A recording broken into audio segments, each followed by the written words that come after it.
Hi guys, welcome to Techavro. In this video, I'm gonna be showing you how to add mouse cursor effect in Camtasia.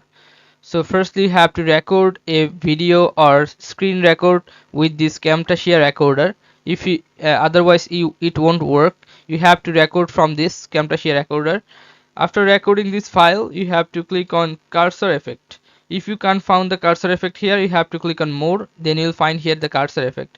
Click on cursor effect and then you can change uh, see any kind of effect you want.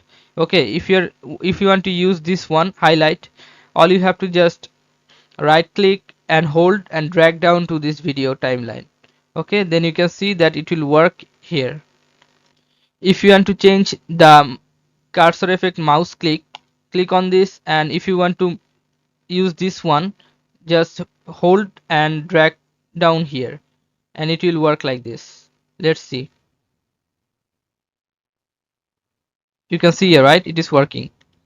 So after that, if you want to use the left one, you can do this the same.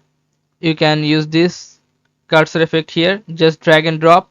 And if you want to change the uh, cursor properties, click on this properties option. You can see at the properties, and then you can able to change the size, the intensity, and then you can change the duration also. Okay, so guys, this is how you can do this. So guys, if you find this video helpful, then please give a thumbs up and don't forget to subscribe the channel. Thank you so much for watching the video.